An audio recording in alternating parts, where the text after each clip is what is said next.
Am I the a-hole for continuing to split the bills equally with my fiancé?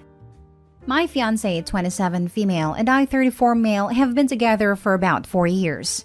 We met in college when she was a senior and I was in grad school. We moved in together after she graduated and got a job. At the time, she was making about $75,000 per year while I was making $18,000 per year. We discussed our finances before moving in together and came to the mutual agreement that we should not mix finances and split the bills equally. The rent and utilities was split in half. When it came to groceries and outings, sometimes I would pay for it and other times she picked up the bill. It wasn't exactly equal, but close enough that no one kept track and complained. This also meant she built up a healthy savings and had disposable income while I was living paycheck to paycheck. But I didn't complain or even felt any resentment at all. The way I figured it, she worked hard for her degree and job, so she deserved every penny. I also knew my payday would come when I graduate. My payday came sooner than expected, as during my last year in grad school, I stumbled across a long-term problem in my field and came up with a solution that I turned into a patent. The process of building a prototype, testing, and patenting was very expensive, so I barely ate that year and lost about 20 pounds. I threw everything I had into it. When I got the patent pending designation, I showed my professors and one of them hooked me up with someone in the industry. They hired me a month before I graduated and licensed my patent. I've been at my job for a little over a year, and in that time, I've made 7 figures in combined salary and licensing fee. We still live in the same apartment. It's in the middle of our work and right in the heart of the shopping and restaurant district. I still dress the same, but I do have a nicer truck. Nothing crazy, just brand new. The rest of my money is either in investments or working on my next patent project. Which brings us to my problem. Recently, my girlfriend brought up the idea of me paying more of the rent and utilities according to a percentage of our pay. This means I would be paying almost all of everything. She said it's only fair as I make so much more. And I countered, how fair is it if I'm paying for almost everything now, when we split things equally when she was making more? I pointed out our housing and lifestyle hasn't changed at all, so it's not like she's burdened by the cost of living. She keeps on arguing about equality and I argue about equality too, but apparently our definition of equality is different. Am I wrong for sticking to our original terms? Answers to common questions. I don't know how to update besides editing, so here it is. 1. My girlfriend is not a terrible person. I was around 185 and dropped to 160s. Most people didn't notice that my clothes were looser. As I spent most of my time studying and working my job than working on my patent, we didn't spend that much time together. 2. I never brought up the lack of money and food because I don't complain. I ate at home with her but didn't eat anything outside. I sucked it up so it wasn't her fault. 3. Besides this disagreement, we have a good relationship and she's a good person. 4. Some DM me about patent procedure and cost. It's complicated, so do your own research. What I did was file a provisional patent application. It's not a full patent, but it protects my design so that I can show investors without worrying about them stealing my idea. When you get a provisional patent, you can legally use the patent pending terms. I filed as a micro-entity which costs under $100. I'm not sure of the cost now since it's probably gone up. Once I was sure my design was marketable, I filed for a utility patent. This costs about $15,000 including attorney fees. Once again, I filed as a micro-entity. I had to borrow money from my parents and went on a diet, but it was worth it. Now for the comments. I just want to be clear. You were making $18K a year. She was making over 4 times your salary. You were literally starving because you could not afford food. You lost 20 pounds while she focused on her savings and disposable income. This is not a partnership between people who love each other. Relationships change and evolve with time. Keeping finances totally separate while dating is a different matter than doing so as you get married. It's not a matter of constant keeping to an agreement made a decade ago. But caring when your partner is literally starving is a pretty consistent requirement, no matter the stage of your relationship. Not today whole simply because finances are the least of the problem in this relationship. Yeah, definitely this. And now she wants to call unfair. That is just nuts to me. Rules for the not for me. This is going to be a consistent pattern in their relationship moving forward if he capitulates. If they're married, I can understand sharing the burden and running the household, but they should definitely still keep the finances separate. And OP should get a prenup before tying the knot. Not the a-hole. Not the a-hole. If nothing has changed in your lifestyle, I don't see why you should pay more. Sounds like before she was thriving, and now you both are, so you should both be enjoying it. Yeah, if OP wanted to move somewhere drastically more expensive because he could afford it, then it would be the time to revisit the agreement. He was able to barely survive on less than a quarter of what she makes, so she is clearly not burdened by the present arrangement. If he could afford that, then she should be able to afford early retirement if they aren't having kids. OP of course could retire next year and be totally fine, but I don't suspect he wants to. Anyway, girlfriend sounds greedy and uncaring. Not the a-hole. Next story. Am I the a-hole for not giving my wife who doesn't work more pocket money? I, male 27, can't help but feel like an a-hole about the situation, and my wife, female 23, has been calling me an a-hole the whole week. Meanwhile, our close family are taking my side and friends are split. I, for one, don't see what I can do. For context, we live in Europe. The issue is the following. My in-laws have the amount of money they give my wife each month, and she wants me to make up the difference out of pocket. For it to make sense, I have to explain our finances. I am a medical resident. My pay is pitiful, frankly. But it doesn't matter because I have real estate properties and make a decent amount of passive income from rent. My wife does not work because she is still in law school and her time is full between that and taking care of our son, 2-year-old. So here's the situation. 20% of my income goes straight into our savings. This I will not budge on, come hell or high water. About 40 to 60% goes into household expenses. This includes the nanny/housekeeper, food, gas, electricity, and my wife's school expenses. The percentage varies each month, of course, but lately, due to the war, all these expenses have risen, so it's always on the higher side. The rest of the money is split between my wife and I, but not evenly, and here is why. Before we even got married, my wife had an agreement with her parents that as long as she stayed in law school and kept her grades high, she would receive minimum wage from them, so she didn't have to work and could focus on school. When we got married, I promised to give her half of what her parents gave her each month. This way, our monthly pocket change would be roughly the same. This agreement has worked for the past 4 years. Unfortunately, this midterms her grades dropped. They're not terrible, mind you, but her parents have high standards, so until she can get her grades back up in February, they said they'd have her monthly pay. I kept the amount I give her the same. Essentially, she receives minimum wage now. My wife has asked me to increase how much I give her to make up the difference. I refused, and I still refuse, because my income didn't magically increase in a month. I pointed out that she had an agreement with her parents and me, that her decrease in her money is a result of her actions. I upheld my side of the bargain and told her she will just have to deal with a little less personal money for a couple of months until she can get her grades back up. I'm 100% certain she can do this. She maintained this isn't fair and that as her husband, I should take care of her.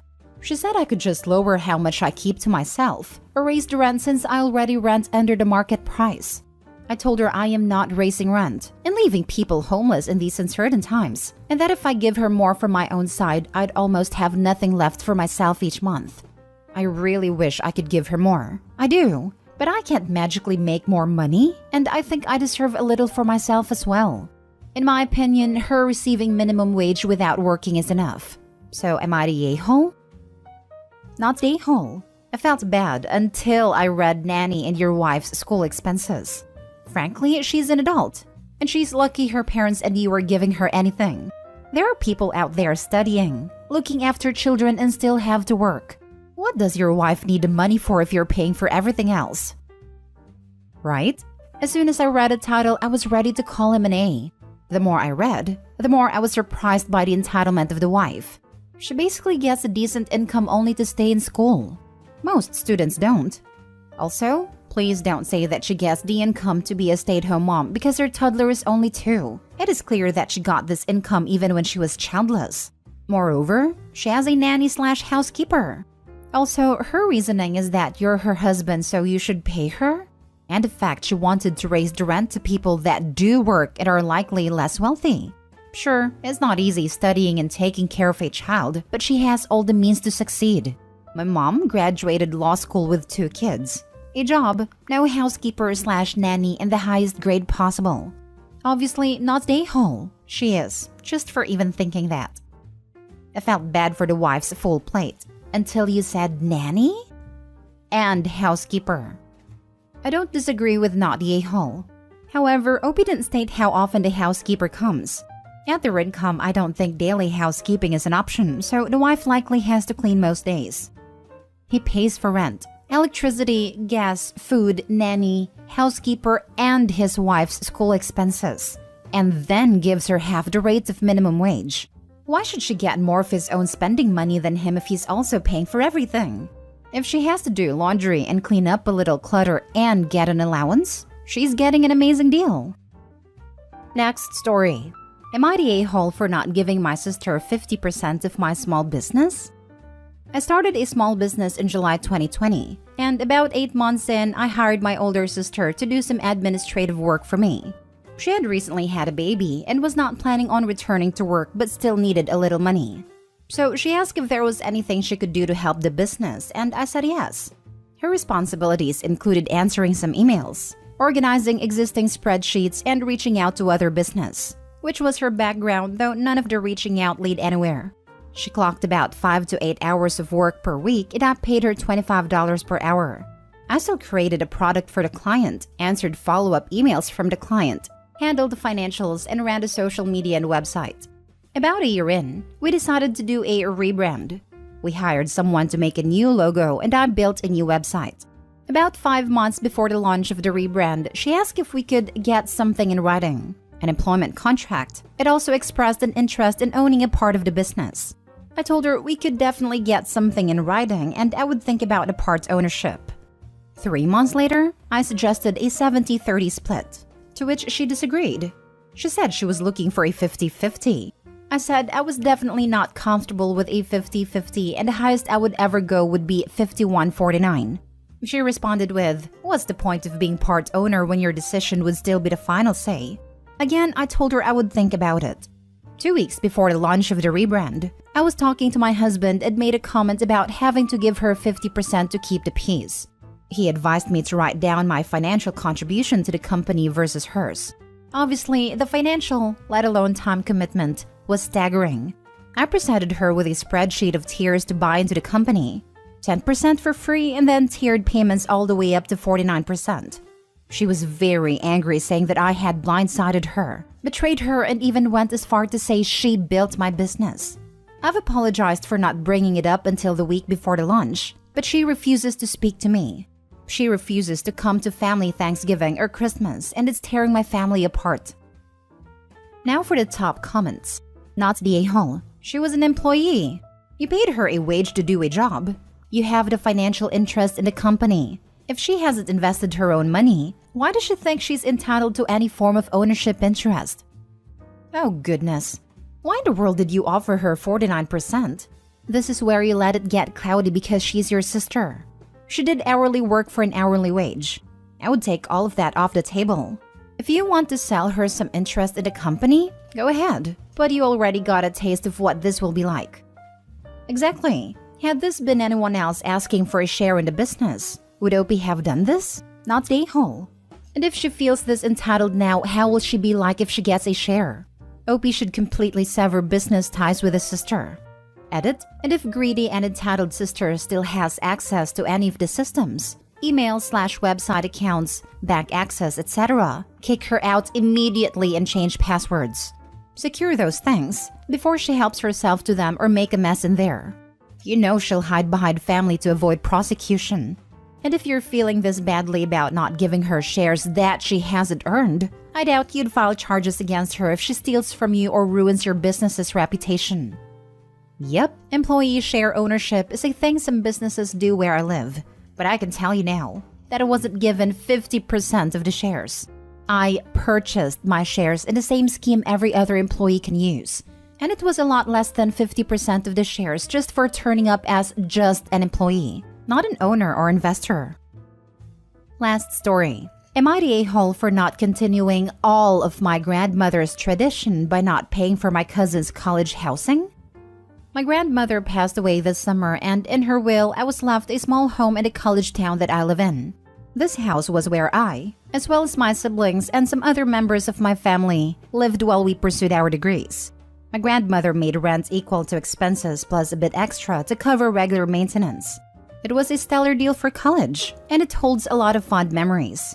I feel very fortunate to have received this house and intend on continuing her legacy with the space.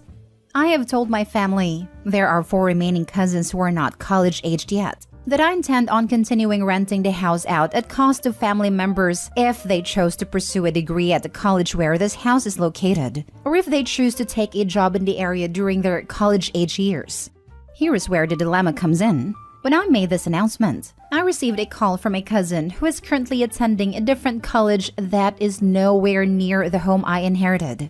She wanted to know how much I intended on sending her for her housing when she moved off campus next fall, as my grandmother did give some money for her grandchildren who chose not to go to college where the house was. Not nearly enough to make the deal that the house was, but from my understanding, it was equal to a couple $100s a month. And when I told her I was not planning on sending any money for her housing, she went off screaming that I was disgracing my grandmother's legacy, and that grandma would have wanted me to fulfill the entire legacy of college housing generosity. I am not a wealthy person. I did not receive any money in the inheritance, just the house. And even that, I have had to spend a fair amount of money in repairs to get home back to the prime condition, as non-family tenants had moved out during her passing, and they took advantage of the lack of supervision during the legal red tape surrounding the house. So I told her that even if I wanted to fulfill the whole legacy, I didn't have the money, and that was it. Now I have family members calling, stating that I am now forcing their children to choose this school near the house when everyone else got to choose. I feel guilty, but it's not like they can't go to another school. They will just have to pay for 100% of their housing. Am I the a-hole? Not the a-hole. You are carrying on a part of the tradition that she left to you, period. If your grandmother wanted you to send your cousins money, she needed to leave you a bank account of money with which to do it. After the repairs are paid off, if you are actually making money off the house, you can revisit using that money to restart that other part. But that's clearly not happening right now. Presumably, she did leave money split up between many people, but it's harder to convince a group of people to pay a little bit than to use group pressure to harass one person into paying for it all.